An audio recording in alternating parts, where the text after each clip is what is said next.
Some fight, huh? Which fight? Dempsey Carpentier. That fight hasn't happened yet.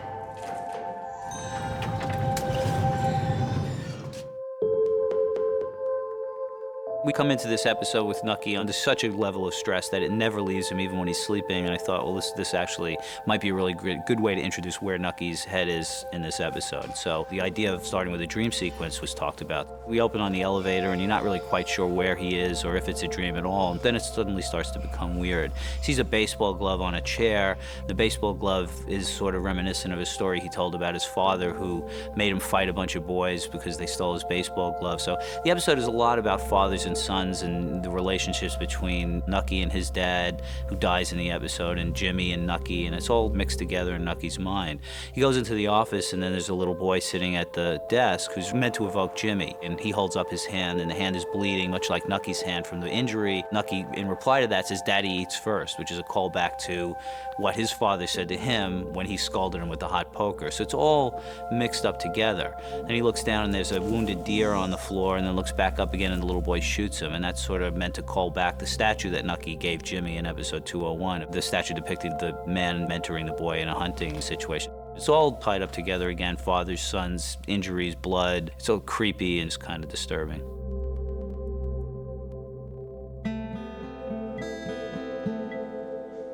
Nucky. So what are you doing here? I have as much right to be here as you do. I'm surprised is all. We had staged Nucky in the foreground and Eli behind him. So the idea being that they can't read each other. One's looking at the back of someone's head and the other one can't see the person behind him, which I always like because then the character can have a honest moment and you can get to see what they're really thinking about without the mask a person wears when they're looking in someone's eyes sometimes. Then we added this moment to the end of the sequence where Nucky approaches Ethan's casket and he looks at him. You can't really read what he's thinking. And he sort of scans his body and goes past the rosaries and looks down at his shoes, these sort of worn-out shoes. He noticed that one of the shoes is untied. We've come to know these little things about Nucky's character, like, the lipstick on the glass in season 1. It's an annoyance. You think, oh, well, this is just annoying him. So he goes to start tying this shoe, and he just falls apart. Regret, guilt, anger, sorrow, it's all there. The challenge of that day was that Tom Aldrich, who played Ethan, was a beautiful actor. He'd been ill for some time, and in fact has sadly passed since.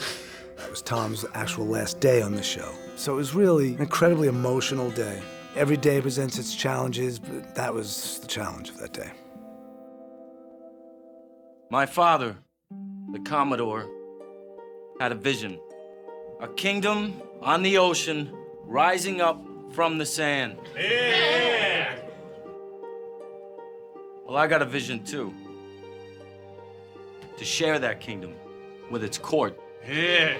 Jimmy's victory party at Babette's at the end of the episode is interesting. It sort of calls back the theme from episode 1 of after you get what you want, you don't want it. Finally, Jimmy is ascended to the throne and he's the king, but it's an empty victory for him. It's also coupled with the idea that he is in charge now. He's not answering to anybody. He's the guy everyone else answers to. So if he doesn't like somebody, it's going to come right to the surface. Of course, in the middle of this victory party, in walks Mickey Doyle with Manny, who he doesn't like, and automatically turns Jimmy sour. The whole thing escalates to Jimmy in his first act of power, throws Mickey off the balcony and crashes him down onto the table in front of Manny, essentially sending a message to Manny that Jimmy is somebody to be reckoned with, and also to everybody else in that hall. And he's really the anti-Nucky. Now Jimmy is taking over, but he's violent and kind of hot-headed, whereas Nucky is very much the politician.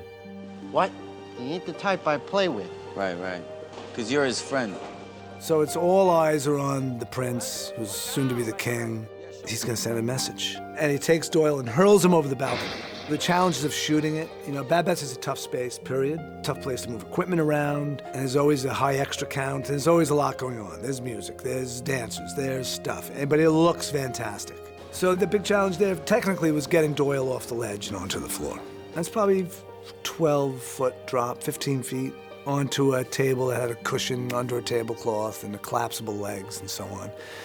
And wanted the camera to be on a crane arm so that when he took him, we could go with him. Guy was a great stunt man, and we did some dry runs until we were comfortable. And then we put him in there and did it.